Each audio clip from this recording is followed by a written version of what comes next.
When we finished the first part of this investigation, I felt I knew exactly where the story was leading. Schools, exams, competition, intense pressure, it all seemed to connect so perfectly. And honestly, for a while, I was entirely satisfied with that explanation. But then, a question started bothering me.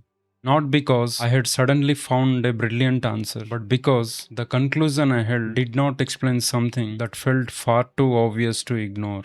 Think about this. Every single year, millions of kids are born across this country, growing up in different states, speaking different languages, practicing different religions, and raised in completely different income groups. And yet, if you ask enough of them what a successful life actually looks like, their answers begin to sound surprisingly familiar. A top tier education, a stable career, total financial security, social respect, and on top of that, family. Of course, there are exemptions, there always are, but the underlying pattern is almost impossible to ignore. And that raises a question I don't think we stop to ask often enough. How does a country as incredibly diverse as India end up producing such uniform definitions of success? Not identical, but similar enough that you can recognize the blueprint almost wherever you step. At first, I assumed the answer was our education system. After all, schools are where we spend some of the most formative years of our entire youth. But then I realized a deeper flaw in that logic. Schools don't meet us first. By the time a child walks into a classroom for the very first time, they have already spent 4 or 5 years learning something way more fundamental than mathematics. They have been spending every single day quietly rephrasing what the adults around them celebrate, what makes their parents worry, what makes people proud, what disappoints them, and exactly what success looks like. And without even realizing it, they have also deeply internalized what failure looks like. That was the exact moment this investigation completely changed direction. Because maybe the real story doesn't begin with schools at all. Maybe our classrooms are just reinforcing the psychological script that has already been written. Now, whenever a conversation turns to Indian families, it usually gets emotional very quickly. Some people want to blame parents for everything, others rush to defensively shield them from any criticism. Personally, I don't think either of those emotional reactions help us understand how the system actually works. So, instead of asking whether our parents were right or wrong, I want to look at a much more useful question: what kind of future they were trying to prepare their children to survive, because those are not the same thing, and that distinction changes the entire narrative. To understand why we think the way we do today, we have to look closely at the world our parents were trying to protect us from. Let us go back for a moment, not hundreds of years, just a single generation. Imagine you are trying to raise a family in an India where opportunities are beginning to grow, but they are still incredibly narrow. A world where securing one stable income has the literal power to transform the trajectory of an entire household. Where a stable government job is not just employment, it is absolute peace of mind. Where pushing your child to become a doctor or an engineer is not a vanity choice. It is an insurance policy against a future that nobody could guarantee. If that was the exact world standing right in front of your face, what advice would you give to your child? Would you encourage them to chase uncertainty, or would you protect opportunity at all costs? Would you optimize for personal passion or for systemic stability?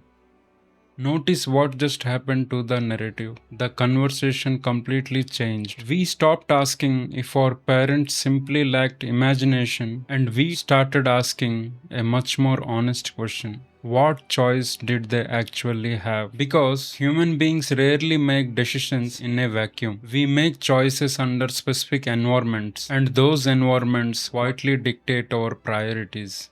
The more I researched this, the more I saw traditional parenting as a loose collection of personal choices, and the more I saw it for what it truly was: an economic adaptation. An adaptation to scarcity, to uncertainty, and to the future people genuinely believed was possible. And once millions of independent families begin adapting to the exact same environment, something fascinating happens to the culture.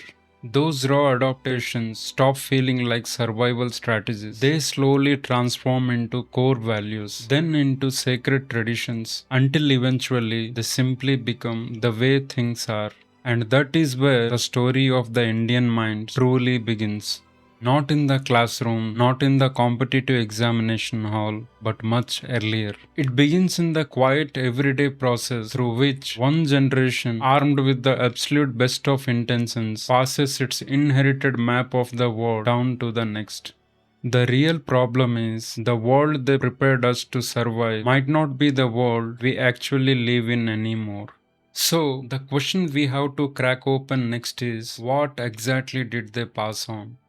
Every parent on earth teaches their child. Obviously, that is a foundational human truth. But here is what is not obvious. What is the lesson they are not even aware they are giving?